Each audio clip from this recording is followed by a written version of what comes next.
இலங்கையின் தொழிலாளர் சட்டங்களின் வரலாற்றை பார்ப்போம். அரசு ஆட்சிக்கு பிறகு பல்வேறு நாடுகள் நம் நாட்டை ஆக்கிரமிக்கின்றன. போர்த்துகேயர், ஒல்லாந்தர் மற்றும் ஆங்கிலேயர்களை நாம் மறக்க முடியாது. 1833 கால்பிரக் கேமரூன் சீர்திருத்தங்கள் மூலம் இலங்கையின் சட்ட அமைப்பு தன்னிறைவு பெற்றது. எனவே இந்த பிரித்தானியர்கள் மூலம் இலங்கைக்கு தொழிலாளர் சட்டங்கள் மற்றும் தொழிலாளர் கட்டளைகள் என்பன கிடைக்கப் பெறுகின்றன. எனவே ஆங்கிலேயர் ஆட்சிக்கு பிறகும் இந்த பரிந்துரைகள் நம் நாட்டில் ஆணைகளாக நடைமுறைப்படுத்தப்படுகின்றன. ஒரு நாட்டின் சட்டங்கள் ஆணைகளால் மட்டும் உருவாக்கப்படுவதில்லை. அரசியலமைப்பு சட்டம் பற்றி எங்களுக்கு தெரியும். அரசியலமைப்பு சட்டம் என்றால் என்ன? நாங்கள் இது குறித்து முன்னரும் பேசியிருக்கிறோம். ஒரு நாட்டை ஆளும் கொள்கைகளின் அடிப்படை தொகுப்பு. நமக்கு தெரிந்த அரசியலமைப்பு எழுதப்பட்டதாகவோ அல்லது எழுதப்படாததாகவோ இருக்கலாம். எழுதப்பட்ட அரசியலமைப்புக்கு இலங்கை ஒரு எடுத்துக்காட்டு. எனவே எழுதப்பட்ட அரசியலமைப்பை கொண்ட ஒரு நாட்டில் அடிப்படை மனித உரிமைகள், தொழிற்சங்கங்களில் சேருதல் மற்றும் அவற்றில் பணியாற்றுதல் ஆகியவை அடங்கும். அத்தகைய சுதந்திரம் அரசியலமைப்பில் குறிப்பிடப்பட்டுள்ளது.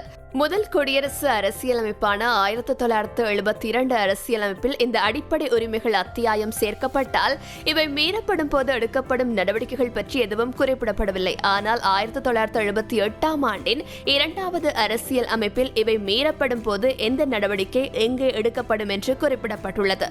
இது தொடர்பாக நீதிமன்றங்கள், காவல்துறை மற்றும் பல்வேறு அமைப்புகள் உள்ளன.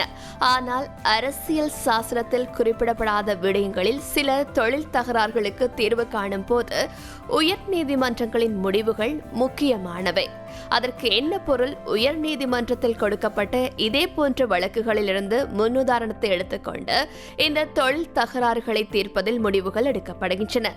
இந்த உயர் நீதிமன்ற வழக்குகளில் தீர்வு காண முடியாவிட்டால் அடுத்த ஆதாரமாக நாம் குறிப்பிடுவது சட்ட வல்லுநர்களால் வெளியிடப்பட்ட புத்தகங்கள் மற்றும் சித்தாந்தங்கள்.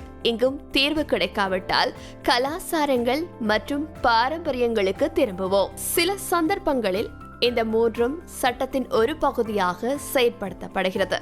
அதாவது உயர் நீதிமன்றங்களின் முடிவுகள், நீதிபதிகளின் கருத்துக்கள், கலாச்சாரங்களின் மரபுகள். தொழிலாளர் சட்டம் ஏன் தேவைப்படுகிறது? தொழிலாளர் சட்டம் ஏன் அவசியம்? பணியாளருக்கும் முதலாளிக்கும் இடையிலான ஒப்பந்தத்தின் வணிக சட்டத்தில் எதிர்பார்க்கப்பட்டதை போலவே எங்கும் எதிர்பார்க்க முடியாது. ஏனெனில் இது மிக முக்கியமான விடயங்களில் ஒன்றை மீறுகிறது. அதாவது ஒரு ஒப்பந்தத்தை உருவாக்குவதை பாதிக்கும் அடிப்படை நிபந்தனைகளில் ஒன்று. இரு தரப்பினரும் சமமான பேரம் பேசும் சக்தியை கொண்டிருக்க வேண்டும். அதனால்தான் தொழிலாளர் சட்டம் ஏன் அவசியம் என்பதை விளக்கப் போகிறோம். ஏன் எனப்படும் முதலாளி பிரிவினர்.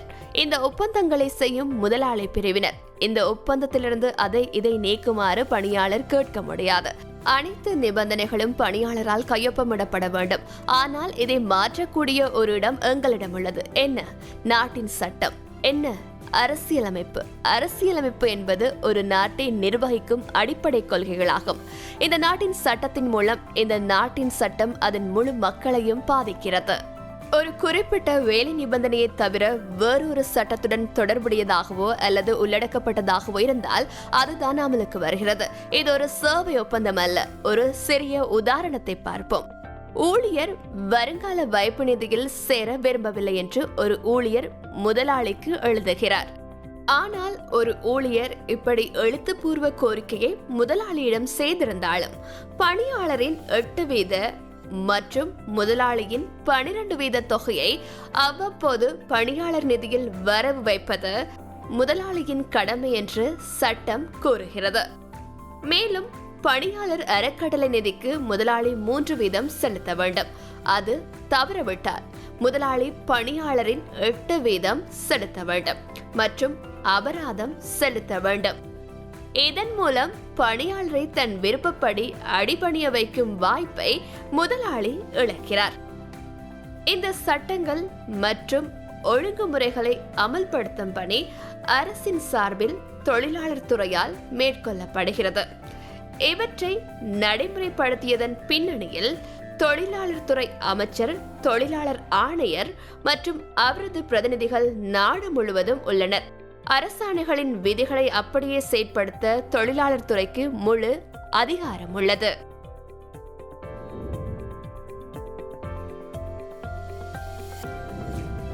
இலங்கையின் சில முக்கியமான தொழிலாளர் சட்டங்கள்.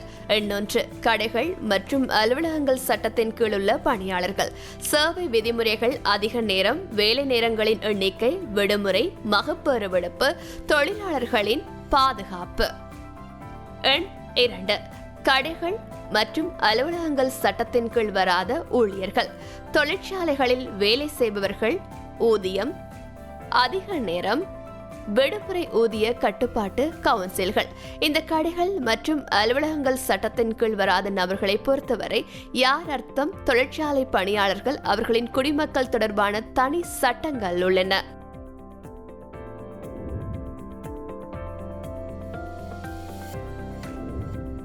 ஊதிய கட்டுப்பாட்டு ஆணையம் மற்றும் ஆணைகள். இது தனியார் துறையையும் கூட்டுறவு துறையையும் துணை நிறுவனங்களையும் உள்ளடக்கியது. அதாவது நிறுவனங்கள், வாரியங்கள் மற்றும் இத்தொழில்களின் ஊழியர்களுக்கு ஊதியம், குறைந்தபட்ச ஊதியம், பணி நிலைமைகள் மற்றும் கூடுதல் நேரம் வழங்குவது தொடர்பான விதிகள் இங்கே சேர்க்கப்பட்டுள்ளன. இங்கு 3 பகுதிகள் உள்ளன. இந்த சட்டம் பொருந்தாத ஒரு பிரிவினரும் உள்ளனர். காது கேளாதோர் மற்றும் வாய்ப்பேச முடியாதவர்களுக்கான தொழில் பயிற்சி மற்றும் தொழிற்பயிற்சி நிறுவனங்களுக்கு இந்த சட்டம் பொருந்தாது. குறிப்பாக கடைகள் மற்றும் அலுவலகங்கள் சட்டத்தின் கீழ் வராத பணியாளர்கள் இந்த சட்டத்தின் கீழ் வருவார்கள். பணியாளர் வருங்கால வைப்பு நிதி சட்டம், ஊழியர்களின் நம்பிக்கை நிதி சட்டம், தொழில் தகராறு சட்டம், பணியாளர்கள் இழப்பீட்டு ஆணை, பணிக்கொடை சட்டம், தேசிய குறைந்தபட்ச ஊதிய சட்டம், பாதீடு கொடுப்பனவு சட்டம் 2005, பாதீடு கொடுப்பனவு சட்டம் 2016, தொழிற்சங்க கட்டளை, ஊதிய கட்டுப்பாட்டு வாரிய சட்டம், தொழிற்சாலைகள் ஆணை. எனவே இத்தகைய சட்டங்கள் அதிக அளவில் இருந்தாலும் 11 மட்டுமே இங்கு குறிப்பிட்டுள்ளோம். இந்த சட்டங்களின் இருப்பு ஒவ்வொரு நபருக்கும் பொருந்தாது. சிலருக்கு பொருந்தும், சிலருக்கு இது பொருந்தாது. இதை பற்றிய அடிப்படை புரிதல் இருந்தால் மட்டுமே தொழிலாளர் சட்டத்தின் அடிப்படை கட்டமைப்பை புரிந்து கொள்ள முடியும். Social space. இது உங்களுக்கான இடம். உங்கள் பாதுகாப்பு, உங்கள் உரிமை. புதிய தகவல்களை தெரிந்து கொள்ள எங்களுடன் இணைந்து கொள்ளுங்கள். சப்ஸ்கிரைப் செய்யுங்கள், பெல் ஐகானை அழுத்துங்கள்.